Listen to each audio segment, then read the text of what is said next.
Hi friends, Swaranjali रेसिपीमध्ये आपले स्वागत आहे। तसे पोहे तर सगळ्यांनाच बनवता येतात, पण काही खास पद्धतीने पोहे बनवले तर ते एकदम स्वादिष्ट आणि चविष्ट होतात।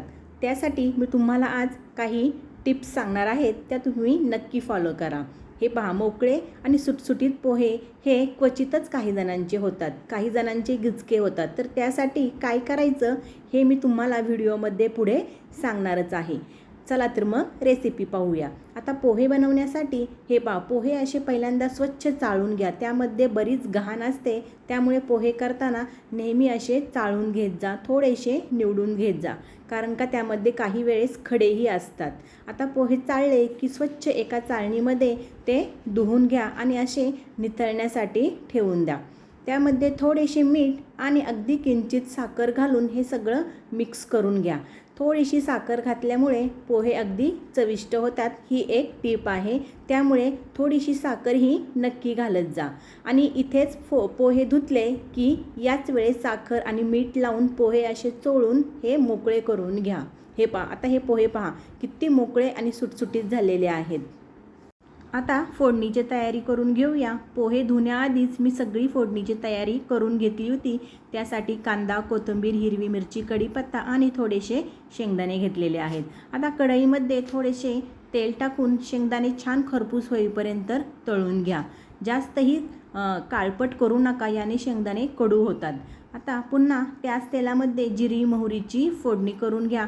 यातच मिरची, कढीपत्ता हेही घालून छान खमंग फोडणी तयार करून घ्या। आता पुन्हा त्यात आपण कांदा परतून घेऊया। कांदा टाकताना परतताना एक नेहमी लक्षात ठेवा की कांदा जास्त लालसर होईपर्यंत भाजू नका, कारण का पोह्यांना जास्त लालसर झालेला कांदा हा छान लागत नाही। जास्त लालसरही नको आणि जास्त कच्चाही ठेवू नका, असा मीडियमच कांदा भाजून घ्या। हे पहा, आता यात थोडीशी किंचित हळद घालून घ्या आणि थोडंसं परतून घ्या। हळद आधीच घालू नका, कारण का हळद आधीच घातली तर ती हळद काळपट पडू शकते। त्यामुळे हळद नेहमी कांदा परतून झाला की मगच घालून घ्या, ही एक टीप आहे, हे नेहमी लक्षात ठेवा। हळद लगेच घालत जाऊ नका। आता आपला हा छान परतून झालेला आहे कांदा। यामध्ये हे पहा, मी थोडेसे पाणी घेतलेले आहे। हो, हे पाणी घातल्यामुळे पोहे आपले अगदी दिवसभरही मऊ राहू शकतात। तसे दिवसभर पोहे राहतच नाहीत, आपण करतानाच पोहे नेहमी थोडेसेच करतो खाण्यापुरते।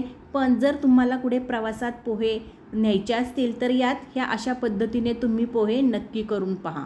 आता यात थोडेसे मी पाणी घातलेले आहे आणि आपण जे मिक्स केलेले पोहे होते हे यात छान परतून घ्या। आता आपले पोहे छान हे परतून घ्या। हे सगळीकडं हे असं मीठ लागलेलं आपलं हे छान लागलं पाहिजे। यात थोडीशी चवीनुसार कोथिंबीर टाका आवडीनुसार आणि छान हे पोहे आपले मिक्स करून घ्या। हे पहा, आता यात तळलेले शेंगदाणेही घाला आणि पुन्हा छान मिक्स करून घ्या। तसे ही पोहे करायची फार अवघड नाही आहे, पोहे हे सगळ्यांनाच येतात। पण काही टिप्स जर तुम्ही फॉलो केल्या तर आपले पोहे हे छान चविष्ट होतात। हे एवढंच आहे पोह्यांचं। हे पहा, आता आपले पोहे किती छान आणि मोकळे सुटसुटीत झालेले आहेत, तुम्ही पाहू शकता। हे दिसतानाच इतकं छान दिसतात आणि खरंच चवीलाही खूप अप्रतिम लागतात। त्यामुळे तुम्ही हे अशा प्रकारे पोहे एकदा नक्की करून पहा।